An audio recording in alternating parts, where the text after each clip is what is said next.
want to be successful. I want to do my TED talk. I want to get on the stage and I want to impact millions of people.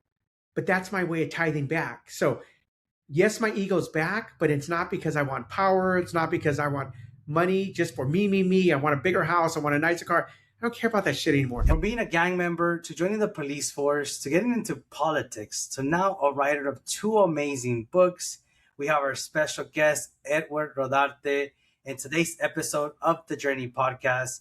And like always, don't forget to subscribe and share and stay tuned for more episodes just like this one. And welcome to another episode of The Journey by Collect the Closers. Today, we get to have a conversation with Gustavo Rojas, where he's going to walk us through his journey as a business owner, but more important, how to say no to the things that don't serve you when you're in that field of business. And the last thing, and my favorite part, was how to honor yourself and being grateful to every single moment that you get to experience as you grow and evolve your business through this journey of just evolving as a business owner. I cannot wait to hear your comments. Don't forget, like, subscribe, and share with anyone else that you believe could benefit from these stories, because we want to help as many entrepreneurs and business owners as we can. And welcome to another episode of the Journey podcast by Collect the Closers. I am your host, Jose Alvarez, and our special guest today, Edward Rodarte. Pleasure to have you in the podcast today, Edward.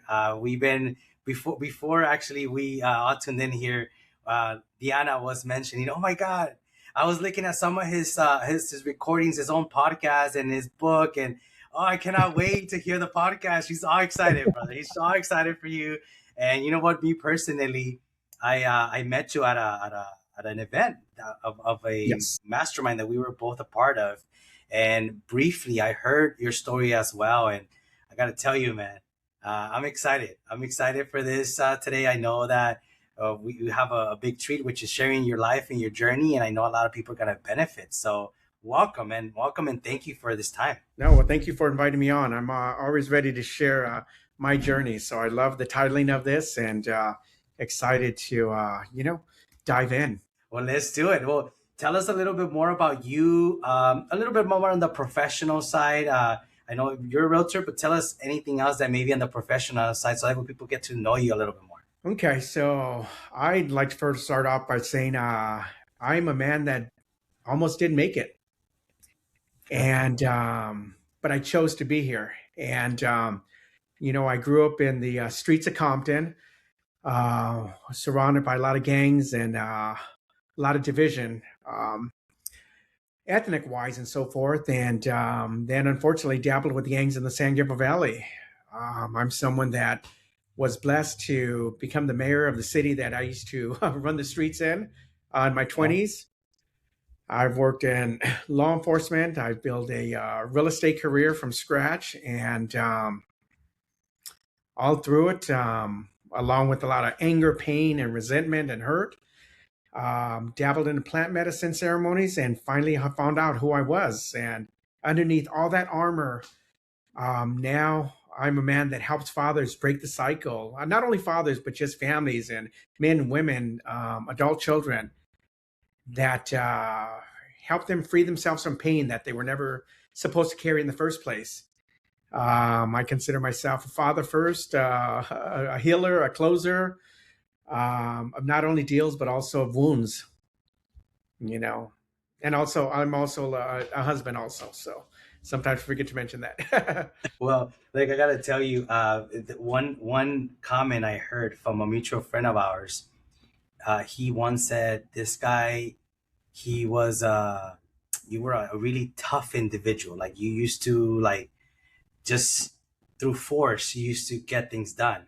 So walk us a little bit on everything you mentioned right now. So on the usually when people think about the journey, everybody thinks of the journey of like how they made it to a certain status, right? So for you, it sounds to me like at one point you were were you a police officer first, then got into politics? So how did that even happen? Or were No, you a realtor at the time too, or that comes no, after? no. I wasn't a realtor at the time. I actually, you know, dabbled in street gangs. I got bullied in eighth grade, Okay. and we were living out in Bell Huntington Park area.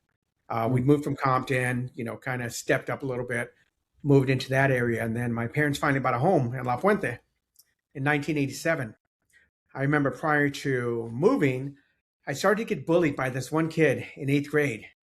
And I freaking knew I could take him. If I find him today, I'm just gonna punch him in the face um, just to, It's you all know, time sakes. just for old time's sake. There you go. I need to watch my language. So, but that journey sparked something different because then I moved over to La Puente, and I just kind of made that choice. I made a conscientious choice without even realizing it that I was never going to get bullied again. And from that point forward, that kind of opened myself up into a life of gangs and so forth because I definitely wasn't athletic. So where you grew up in La Puente, you were either an athlete or you were a fucking cholo. So let's just call it what it is. And Right. so I ended up falling into that, and then that started a whole life of chaos. And but from there, along the way, realizing that that's not something I wanted by choice, but it's something that just presented itself as a way to protect myself. Um, and along the way, just you know, still wanting to find another avenue towards things, and um, I got into politics because of unions. I ended up working for the school district. Got out of that. Ended up working in the school district. Ended up working for the school police for Walnut Valley Unified, and then got involved with the union. So I was like not even 21. I was already the president of the union, and flying to conferences and learning about mediation and all these different things. And from there is how I actually got my start on the police commission in the city, and then eventually to the planning commission, and then eventually to the city council, and so forth. So yeah, kind of a crazy journey, you know. So, so I've always found it really interesting that people that are into gangs or they get involved in that sometimes, right, they do end up getting into law enforcement. To me, that's always been really interesting to see, because then you have the most common thing, which is they just completely destroy their lives, right? They don't get out of that environment. How did you make it from being involved with the wrong people to then start searching the police force, or I mean, how do you go from that to that? Well, when I prior to getting into starting to dabble into gangs, I had become a police explorer. So I never really wanted that choice of wanting to get mixed up in that, but it was more from a place of safety and security. Mm, And it was, I didn't want to be bullied. I didn't want to be that kid that was picked on, and I wasn't a jock. So that was my only alternative. So my mindset was always to go into law enforcement, was always to become a police officer. So got it. once I was able to exit away from that, I got back. So it's almost like I went off the path of my journey, Mhm. but then I was able to redirect myself back once I was able to get away from the environment. And was there someone that helped you get out of that environment? Um, you know, I think honestly, it was me that helped myself. Okay. I mean, definitely the love of my mother not wanting to, starting to see me go in that direction, and really, I guess at times she really didn't understand what was going on. Mhm. Um, but then when she started to see that, there was something happening, her starting to push me back and not wanting me to continue in that lifestyle, and then actually, when I got expelled out of La Puente High School and had to go to schools up in Whittier, um, there was a counselor at the school that we started talking, and then she got to know me. And her husband was actually the coordinator for the Explore program for the sheriff's department out in Norwalk. And so I thought like I was done because of just my past. But they gave me a shot and gave me an opportunity, and I was able to connect back in with the Explorer, which is a Sheriff's Explorer program and so forth, and get back on track. So it's almost like I had a hiccup for 2, 3 years, and then I was just able to get back on my track and continue where I left off. So you joined law enforcement. So you're a police officer. For how long were you doing that? So I got hired when I was 18, 19 as Mm, a reserve police officer for LAPD. okay. Um, also working for the school district, and then eventually got hired as a school police officer also. Mm. So I was now not even old enough to drink, and I was already going through the academy and so forth. So And you're seeing it's interesting because you're the school police, so you're looking at other kids as well going through their struggles, and then you also get to see it from a different perspective, I'm guessing, right? Because now you're on the other side. You probably got to see people get bullied, or people that they were going through struggles as a kid, right? When you're in that space. It gave me empathy. It gave Mm. me empathy and it gave me understanding. So I honestly feel that some of the best counselors, police officers, firefighters, doctors are ones that have gone through the struggle. A doctor can sit here and go and get educated and learn all about medicine, but unless they've gone through the struggles of having to battle some chronic disease or some ups and downs, they don't truly understand the dynamics. I mean, you can get the textbook smarts. Same thing with an addict. You can have an addict that. Well, let me go back. You can have someone that goes and becomes an expert, a therapist, and wants to help addicts and so forth. And yes, you can approach it from an academic standpoint, but the real medicine comes from an addict that actually was able to overcome that and heal themselves from that, and knows the struggles, knows the cravings and so forth. So I just think that sometimes, well, I think a lot of times some of the best teachers are the ones that actually walked in those shoes, walked in those fires and so forth. And You got so to coming experience. from into law enforcement background, I saw the hurt and pain of these kids. You think of a gang member and you think, oh, they're pieces of shit. Oh, they're low lives, but you don't know their stories behind them. You don't know that. I would say that most of them chose that as their family because they didn't have family. They were surrounded by parents that were drug addicts or that were involved in the gang, or they were neglected or abused. So people don't wake up one day and say, oh, I'm going to join a fucking gang. No, they wake up because they're looking for community, looking for their tribe. They're looking for protection. They're looking for a voice.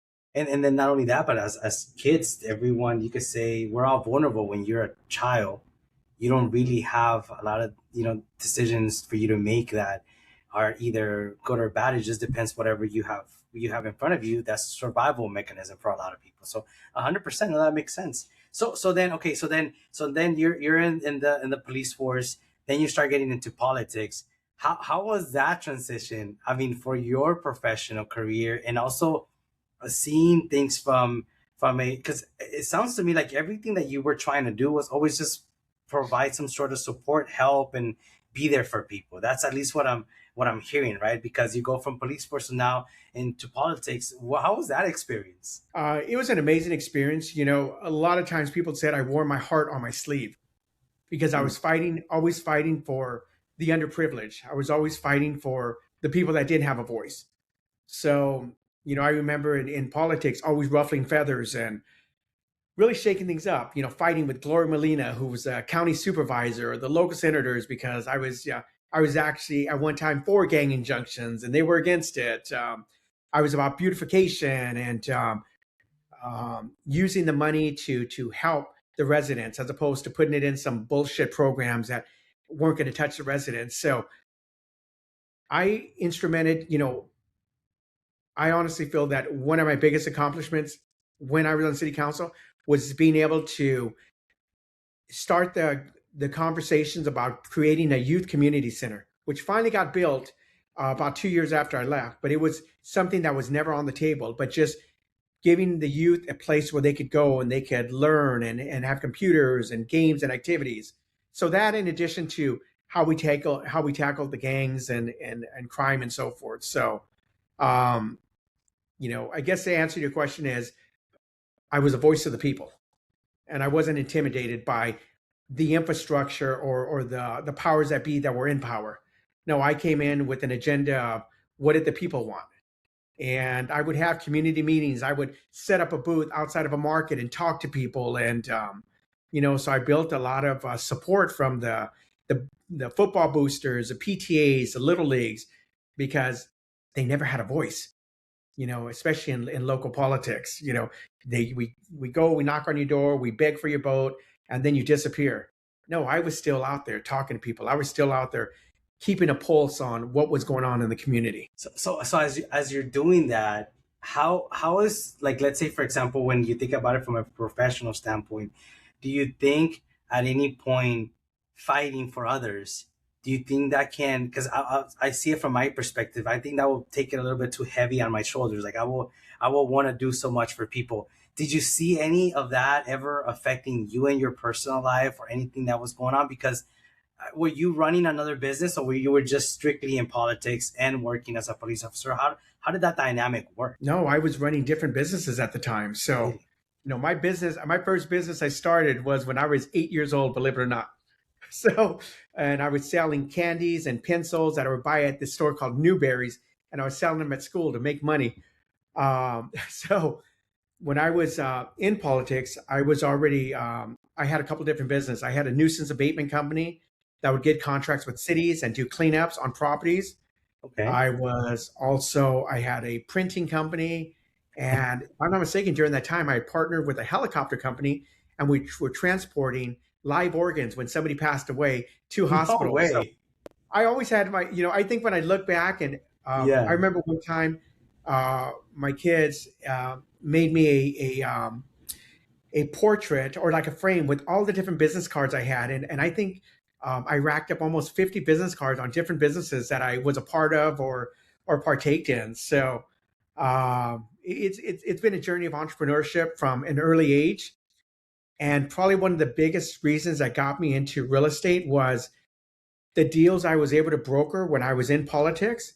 Uh-huh. And I'm putting together these deals for these shopping centers and franchises coming in.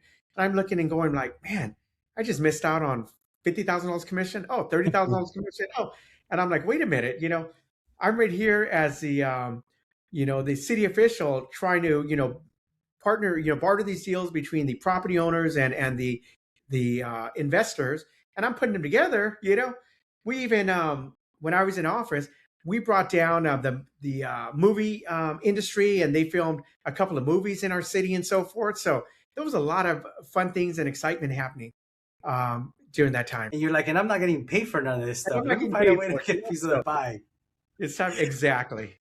That's good. So okay, so now you have all of this going on. Did you have a family at the time, or how was your family dynamic? No, at the time, just one daughter.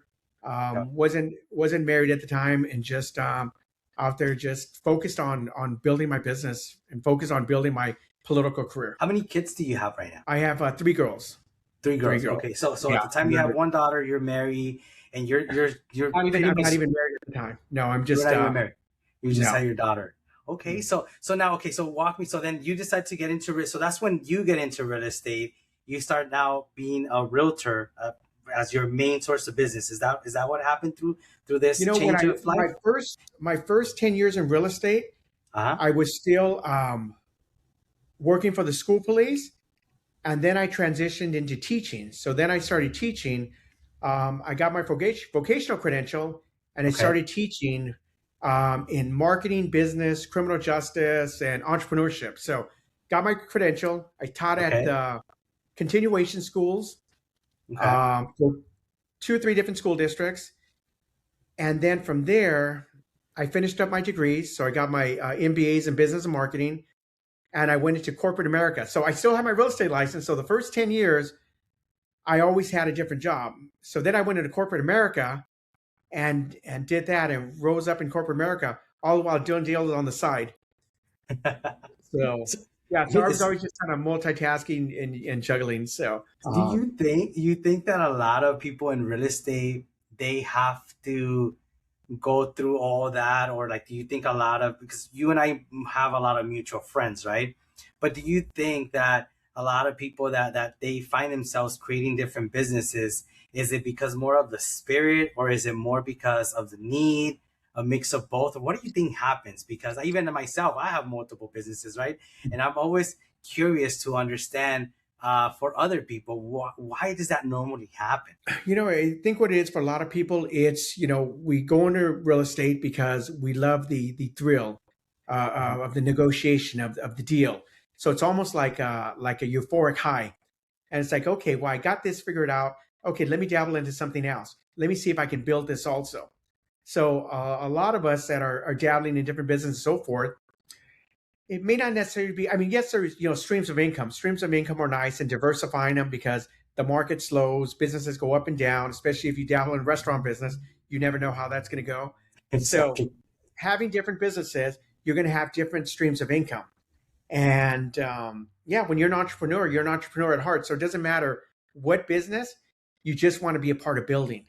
And I honestly Exactly. think that that's where it comes from is you just want to build. You want to watch something from the beginning as a seed and you want to watch it grow. And sometimes you take it all the way to the end. Sometimes you get to a point, it's like, okay, I've taken it as far as I can go. Now I want to go ahead and liquidate it and pass it on to somebody that can take it on to the next level. Yeah, that makes a lot of sense. So now, look, one of our missions here with our podcast, one is to show people the side that you just described right now, which is not a lot of people have it figured out. They're gonna go through different journeys and sometimes feel like they're doing the right thing, or sometimes they feel like they're doing the wrong thing, but they just have to do whatever they can in order for them to survive.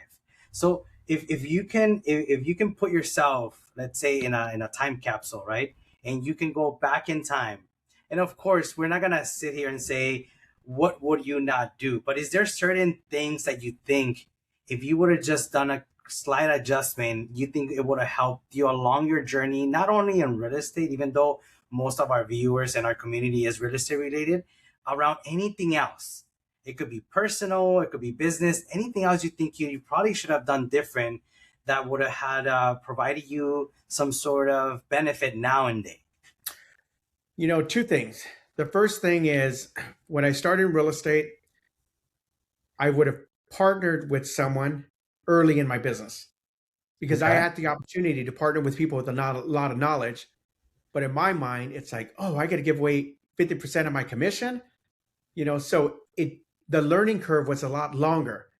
So Mm. as I was blessed that I didn't have to rely on the real estate um, money as a source of, to be able to pay the bills and so forth. But had I done that sooner, I would have understood the fundamentals behind it sooner. And then maybe I wouldn't have transitioned into corporate America or so forth, So because I did miss out on a lot of the market when the market crashed and so forth, so I missed out on a lot of those because I was in the corporate world and banking and so forth. So I missed out on a lot of the REOs and so forth. And so that's the first one is, for people looking to start out, just swallow your pride and ego. You think you know everything, shut the fuck up and just partner with someone or join a team and just learn because you could learn all the how the MLS works and how to list a property and so forth. But if you don't know how to market, if you don't know about structure and tracking and so forth, then you're going to struggle. And it's going to take you. So that was the first thing is I should have just partnered. And I had the opportunity to partner with some great megastars. Even I had the opportunity to when I started, I was with First Team Real Estate, and I had the opportunity to partner with the son of the owner of the company. And I chose not to because I don't want to give her this commission. So yeah, I made little blips of money, but looking back, I could have made, if I would have just put my head down and just shut up and learned, I could have made a heck of a lot more money sooner. So that's the first thing. The second thing is all this motivation and reading books and so forth, and convincing myself that I can do anything I want, and got into politics at an early age and became the president. Got into unions, became the president. Everything I touched, like I was conquering, but not realizing that deep down inside, I still didn't believe in myself. Wow. So it was all a facade. So here I have all these titles and I'm sitting on all these boards and commissions, but struggling with the belief in myself. Because if I believed in myself, I wouldn't have had to go work for corporate America. I could have just jumped into real estate and went all in. And if I believed everything that I was reading and seeing, I could have built my business a long time ago. So a That's lot a of huge times, statement right there. Remember, that's a that, huge you know, statement. so you look at someone and they look like they're put together and everything looks good, but sometimes it's all just a facade. Then you add social media and oh my gosh, look at the car, look at the house, and half that shit is rented anyways. Okay, so let's be real. Um, you'd be surprised how many people. And then my ego and pride was so, you know, all my anger, all my hurt, pain, I drove it into everything that I touched. And a lot of it, I left a lot of destruction behind me. So I hurt people in the process, physically, mentally, psychologically. I destroyed people because I was going to be number one no matter what, and I didn't care about the consequences. And that wasn't success. That was hurt, pain. So yeah, that's my Do, time capsule. do you think that it was more like a survival mechanism that you were like running through people, or was it more like just that whole sense of like I gotta be number one? It was survival, but I was a bully. I was a bully.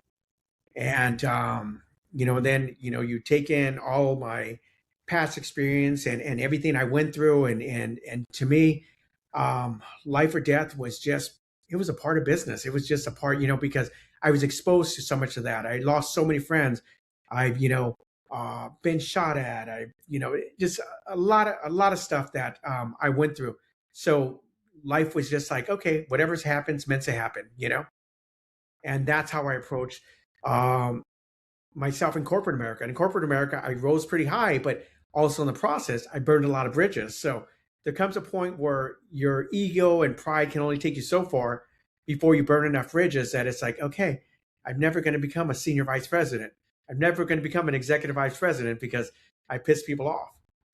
And same thing with in the real estate. I was a bully. I mean, man, I look back at how many fights I got into, um, and like I said, I'm sure you've heard, you've talked to people, and yeah, I was, quick to, I'd fly off the handle you know, at the drop of a dime, and it wasn't just gonna be flying off the handle, like my hands were gonna be all over you, and I didn't Wow. care, and that was scary. That was scary. So how long have you been in the real estate industry now? This year's 25 years. 25 years. Oh wow. 25 years. 25 years. Okay. So then you the moment I met you, and I'm trying to think, I think it was now going on maybe 6 7 years. That's when I saw It's you for the inner first time. circle. Inner Yes, when we circle, were in right? inner circle. Yeah. Yeah. it, you had already gone through the journey of like the plant medicine that you did, right? And Yes.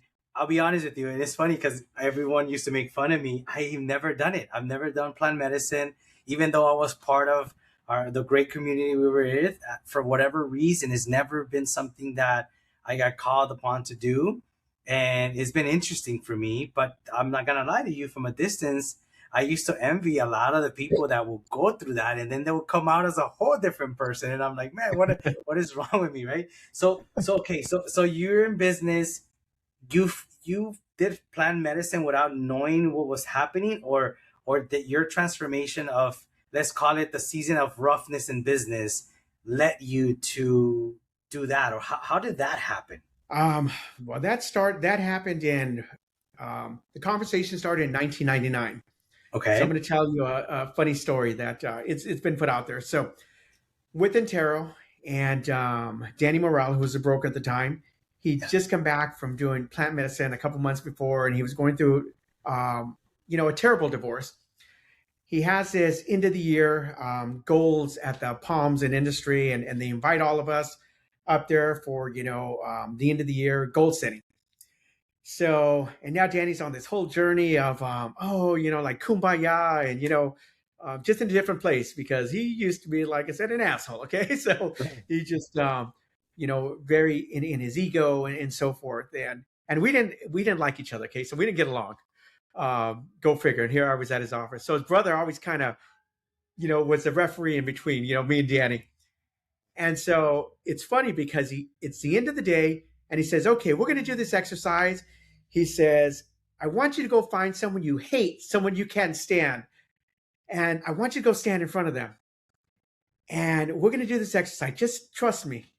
And so all of a sudden we get up and everybody's coming towards me. I'm like, oh shit, no, I know y'all hate me, but I went right up on the stage and I went to Danny and I stood in front of him and I said, I fucking can't, whatever I said, but you know, you Yeah. asked for it.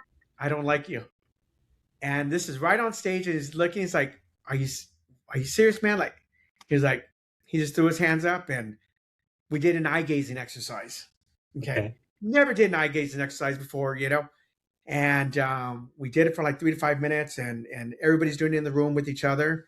And then we just had this connection, like just tears started streaming down, like not tear, but just like, I was like, oh my gosh, something's happening. And I realized that we didn't like each other because we were the same.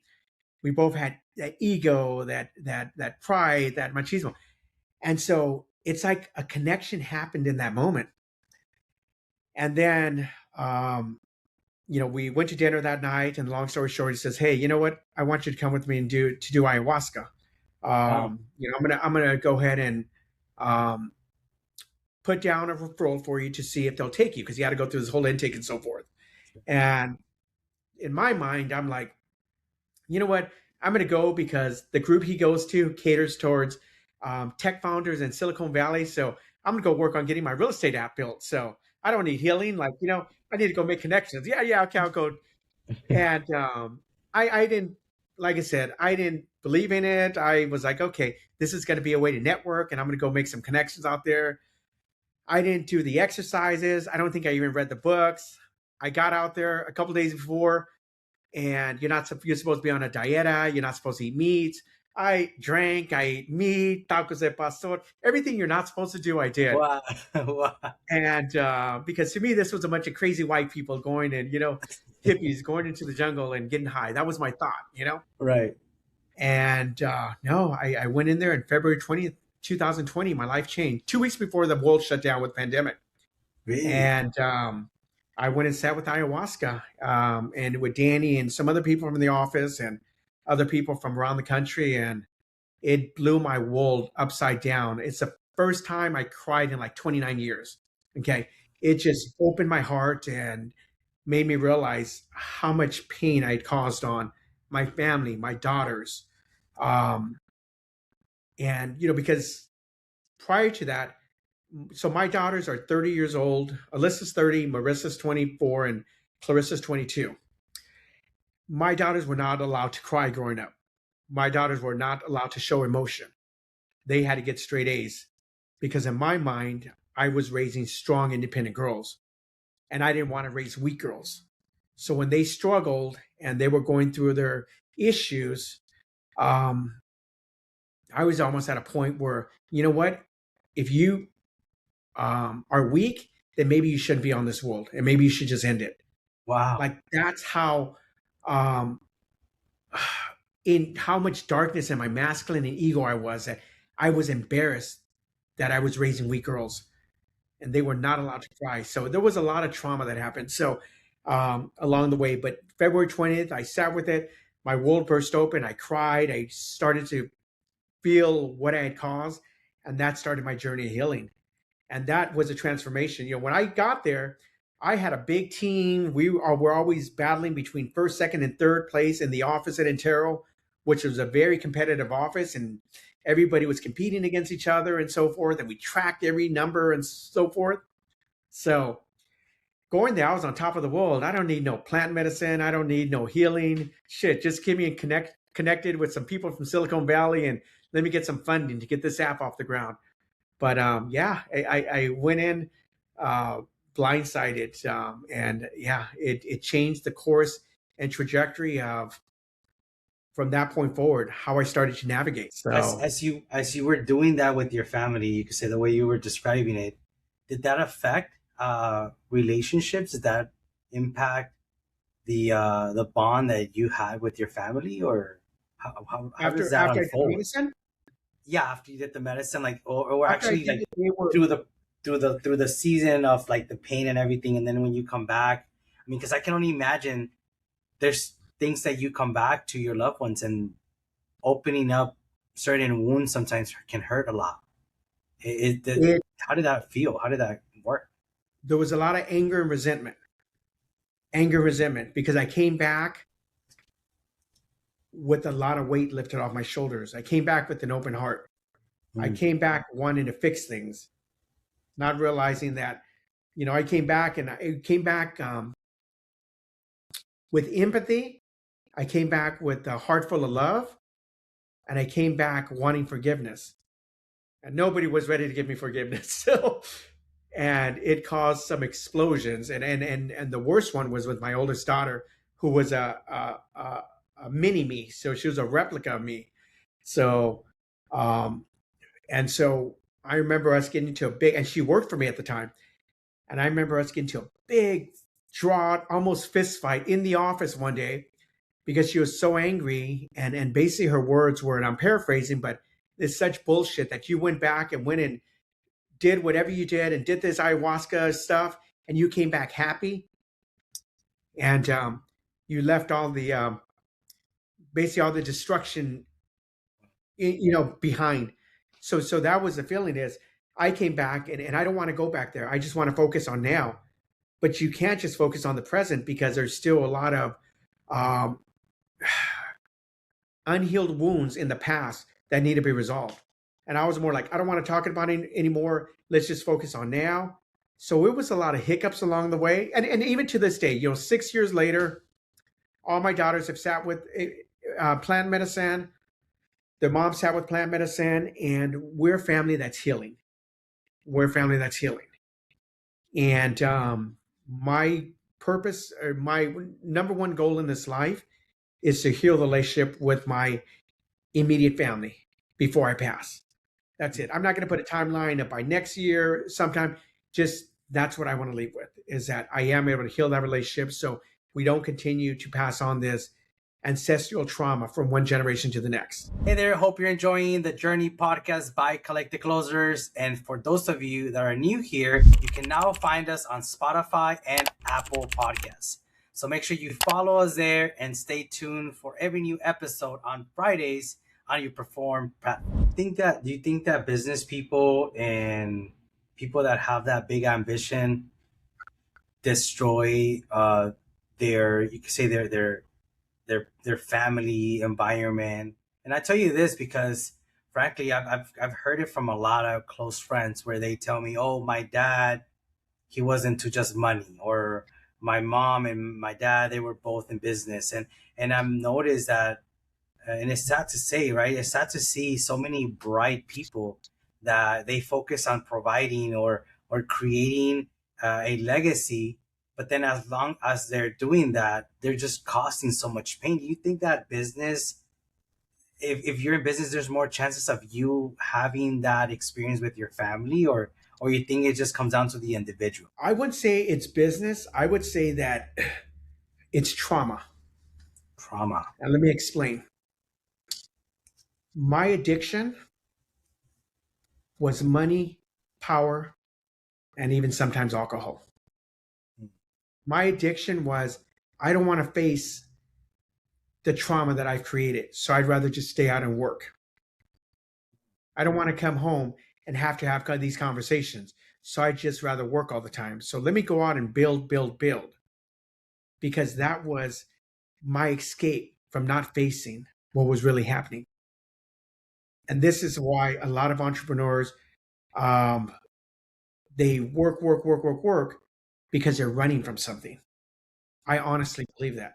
And it doesn't have to be entrepreneurs. It could be people that work, 10, 12 hours. They could be, come from a union, a trade, but then they don't go home right away. They go with their friends and they drink and so forth because they don't want to come home and deal with the trauma or the chaos that they've caused at home. Because in my home, it was not an emotionally safe home. Physically, it was safe, but it was not emotionally safe. There was chaos, there was trauma, there was yelling, it's my way, and that's the only way, you know? Do you think that's a masculine trait though? Do you think that when you're in your masculine, you tend to do that, or do you think that's the wounded masculine that is acting that way? It's a wounded masculine. It's a bunch of bullshit is what it is. It's what society has created for men, that men aren't allowed to cry. Men have to show themselves as tough. And so what happens is we mask and we shield our hurt, our pain behind alcohol and drugs and work and women and all these things.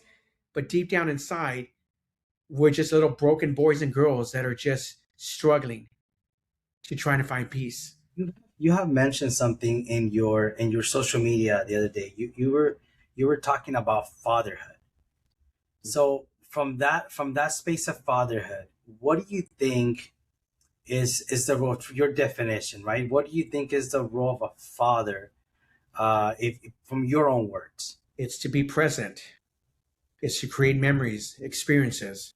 It's to put the phone down. It's to always choose your children's events, their performances over work. This is the kind of dad I was. I would go to a performance and I would bring work with me and my laptop, and I'd be working, and my daughter would just look and that hurt in her eyes. But I didn't see hurt in her eye. At the time, I didn't see hurt. I just saw like, oh my gosh, here you go. You're being a sissy again. Like I'm here, I'm sitting here, but I have to work, and you're right here going to freaking complain about put the computer away or why weren't you listening? I am. So I always masked it. I was always working, working. So even when I was there physically, I wasn't emotionally present because I was on the phone taking a call, going outside. And, a father is being present. It's creating memories. It's having fun. It's being silly. It's, yes, you want to be a parent to create structure and discipline, but you also need to you need to learn how to become their friend, their confidant, someone that they can go to. Because here's what happened in my house. My daughters went through a lot of trauma, different situations,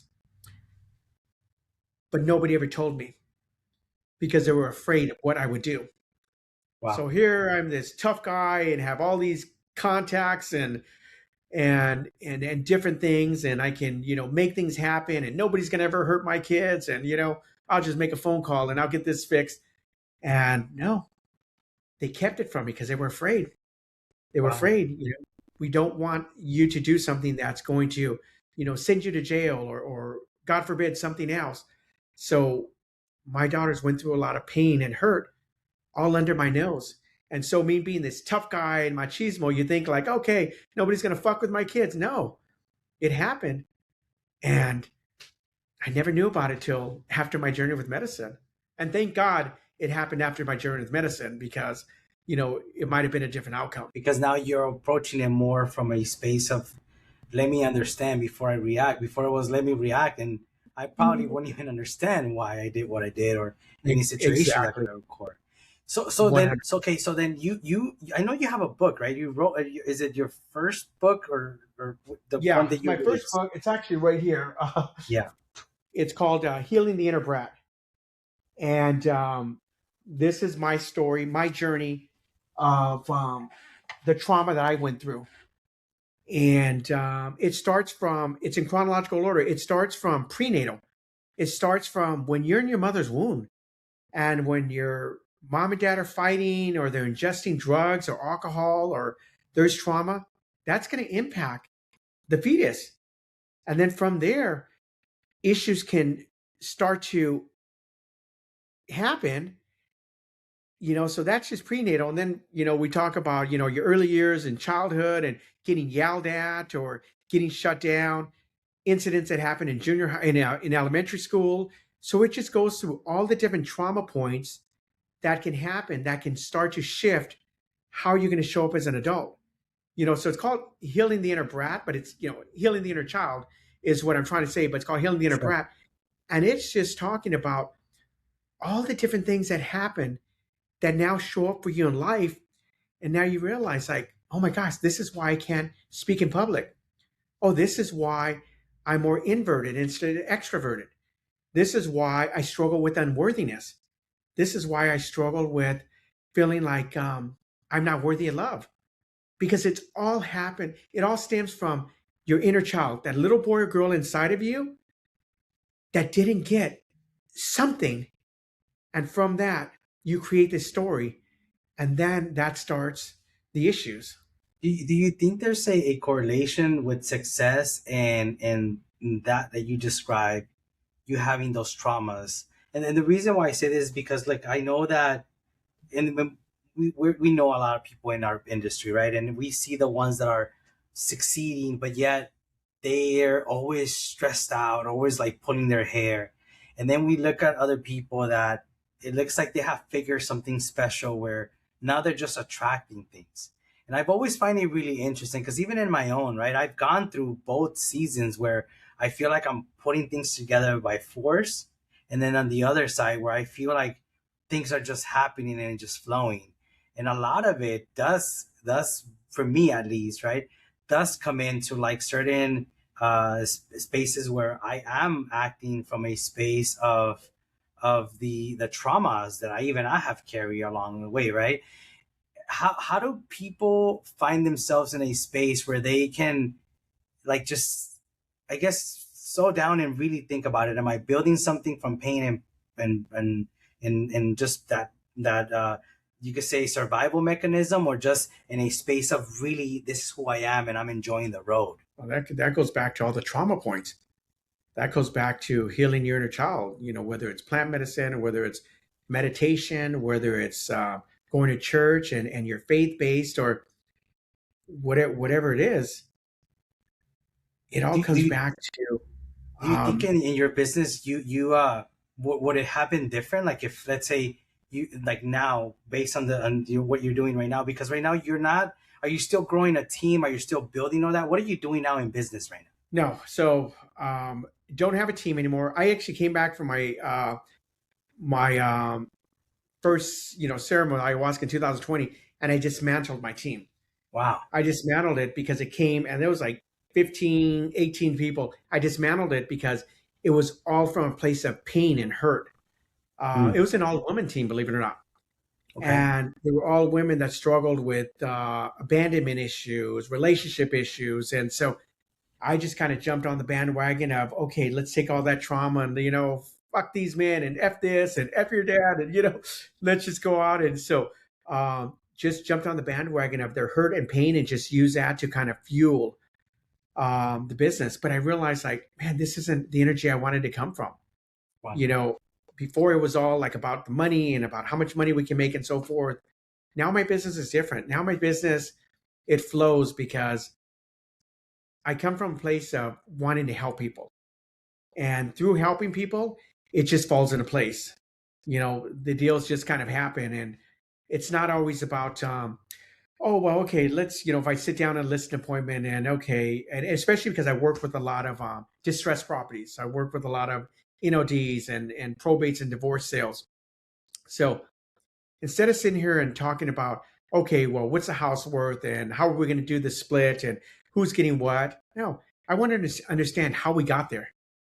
I want to understand, like, what are you willing to share? Because by understanding the dynamics of what's happening in the family, one, it's going to make the transaction easier because there's going to be, they're going to put their guard down. And I'm not doing it for that, but I'm doing it because I'm truly trying to understand how they got there and whether or not it's salvageable, because sometimes relationships are salvageable, especially when we deal with divorce situations.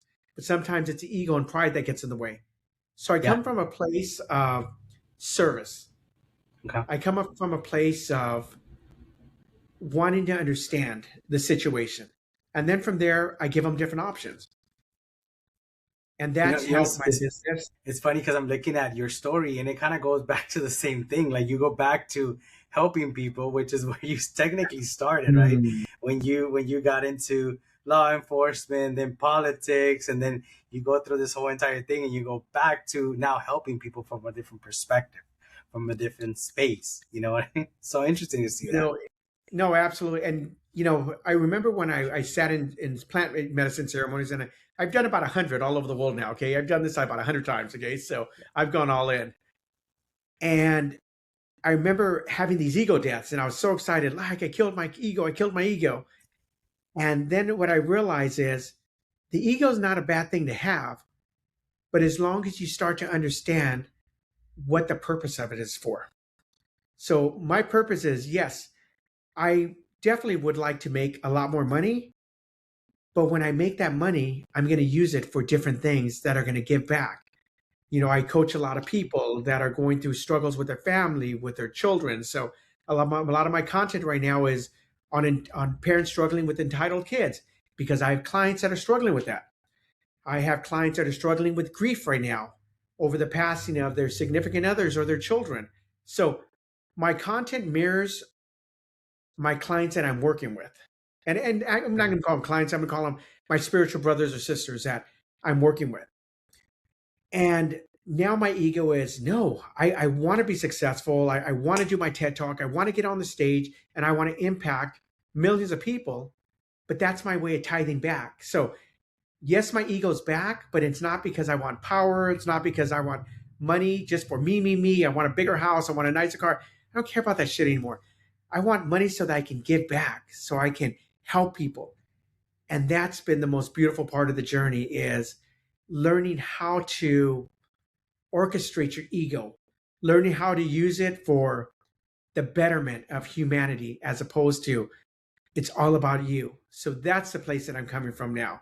Is just in a very different space. Yeah, a whole different perspective now. So it's interesting to hear your story because right off the bat, I could tell you that you're a driven person. Like you want to check off the mark, right? You want to, okay, I'm accomplishing this and accomplishing that. But just the way that you're describing it now, it sounds more like you're just doing it for the sense of like, how can I enjoy what I'm doing and still be able to live around everything that is happening, be able to give back. When you were describing the other story, it was more like, let me just take as much as I can, and then whatever's left over, someone can benefit. Now, through this journey, through the podcast that we have here, we always say that the biggest closing that we have is usually ourselves. Now, I for the most part, I usually ask people like, hey, at any point in time, did you have to convince yourself that you can achieve something? And on your end, it's interesting because when I'm hearing you speak, like it sounds to me, and correct me if I'm wrong, but it sounds to me like along the way, like you always kind of didn't have to close yourself. Am I incorrect? Because I could potentially be incorrect. Like, were there moments that you just didn't believe that you can make it through or achieve something, or you doubted yourself along the way and just had to find a way to still push through? I think a lot of that comes from just a lot of times we don't feel worthy. Hmm. We don't feel worthy of success. We don't feel worthy of, we don't feel deserving of it. And then you have outside influences. You have, your parents or people around you that maybe don't have your tenacity, don't have your drive, and then they, become the Debbie Downers. And so oh, what do you mean you're going to go into politics? You know nothing about it, and you're not going to win. You're going to embarrass yourself, or oh, you're going to go into business. Oh no, because we don't come from a business background, or oh, you're going to go to school. You're already too old. I didn't get my degree till I was 34 years old. I went back and finished up. I was like on the 15-year plan.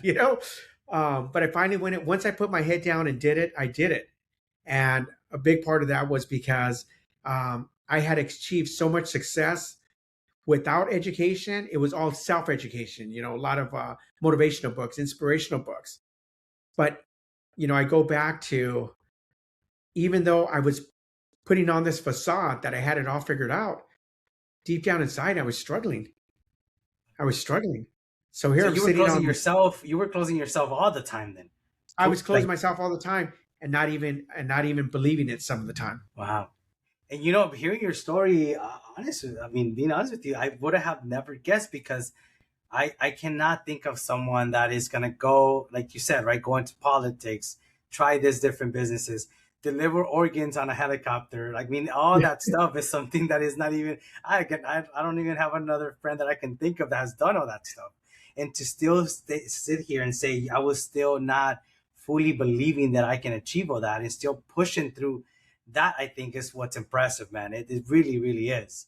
So what's next for Edward? Like if you can map it out for us, what's the next 3-5 years looking like for you? What's next in your playbook or whatever you're looking forward to? So I'm still going to do real estate, but I'm now building a business that's going to be more system based, where it's just kind of fall in play. My bigger purpose now is to continue to tap into narcissist men that want to heal the relationship with their children Mhm. and to be of service and help people. So I put out a lot of content, and I have people reaching out to me now and like, oh, I'm struggling. My children didn't reach out to me for Mother's Day, or what do I do about this no contact and different things. So I'm finding that that's where the next part of my journey is now starting to put on these different 1 2 day events where parents can come and just start to get real talk about Mm. how to start to mend the relationship with your children. It's teaching them about generational wealth, but generational wealth isn't just about money. Mm. Sometimes the biggest generational wealth is healing the relationship Yeah. with your children. And Interesting. so that's where I come from. I'm gonna focus on doing my TED talk in the next year.